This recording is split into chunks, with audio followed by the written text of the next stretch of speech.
Halo semuanya, kali ini saya akan mengerjakan tugas Pancasila. Pada kesempatan kali ini saya mengambil tema mengenai proses lahirnya Pancasila pada peristiwa Piagam Jakarta 20 Juni 1945.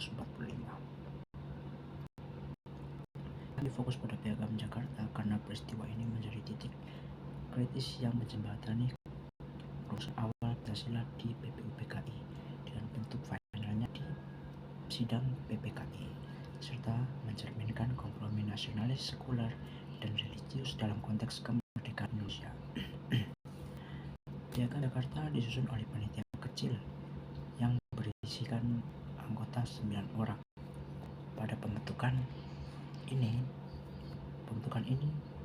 dilalui pada sidang BPUPKI kedua pada tanggal 10 sampai 17 Juli 1945. Panitia ini dipimpin oleh Bapak Soekarno yang beranggotakan dengan tokoh-tokoh seperti Ahmad Suparjo, Muhammad Hatta, Wahid Hasyim, Muhammad Yamin, Abi Kusno Cokro Sujoso, Agus Salim, Kahar Muzakir, dan A.A. Marimis. Tujuan dari pembentukan Piagam Jakarta adalah merumuskan dasar negara yang dapat diterima oleh semua golongan. Mengingat pada sidang BPUPKI pertama tanggal 29 Mei hingga 1 Juni telah menghasilkan rumusan Pancasila oleh Soekarno, tetapi masih menuai perdebatan, terutama antara kelompok nasionalis yang menginginkan negara sekuler dan kelompok Islam yang menuntut dasar syariat. Hasil dari Piagam Jakarta adalah sebuah dokumen pendek yang membuat dasar dari Undang-Undang 1945 dengan rumusan Pancasila sebagai berikut. Pertama, ketuhanan dengan kewajiban menjalankan syariat Islam bagi pemeluk-pemeluknya. Kedua, kemanusiaan yang adil beradab. Ketiga, persatuan Indonesia. Keempat, kerakyatan yang dipimpin oleh hikmat kebijaksanaan dalam permusyawaratan dan perwakilan. Kelima, keadilan sosial bagi seluruh rakyat Indonesia. Peristiwa ini penting karena menunjukkan proses dialog intensif dan kompromi. Golongan Islam seperti Wahid Hasyim berhasil memasukkan frasa syariat Islam pada sila pertama, sementara nasionalis seperti Bung Hatta dan Muhammad Yamin mempertahankan esensi pluralisme.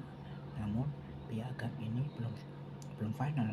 Pada sidang PPKI tahun 1945, frasa tersebut dihapus atas usul Hatta untuk menghindari perpecahan dengan wilayah timur Indonesia yang mayoritasnya non-muslim, sehingga Pancasila menjadi seperti yang kita kenal sekarang, menjadi ketuhanan yang Maha Esa. Nilai-nilai Pancasila yang tercermin dari Piagam Jakarta diantaranya: pertama, ketuhanan yang Maha Esa pada sila pertama. Meski ada frasa syariat yang kontroversial, prosesnya menunjukkan penghormatan terhadap nilai ketuhanan sebagai dasar moral. Kedua, persatuan Indonesia pada sila ketiga. Peristiwa ini adalah bukti nyata musyawarah mufakat. Panitia 9 mewakili berbagai aliran nasionalis, Islam, Kristen, dan kompromi menghapus frasa syariat demi menjaga kesatuan bangsa di tengah ancaman pecahan pasca kemerdekaan.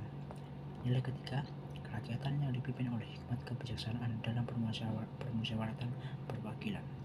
Pada sila keempat, penyusunan melalui panitia kecil dan diskusi terbuka mencerminkan demokrasi deliberatif, di mana keputusan diambil melalui dialog, bukan voting masyarakat yang memecah belah. Nilai-nilai ini bukan sekedar teks, tetapi hasil perjuangan nyata para pendiri bangsa untuk menyatukan keberagaman etnis.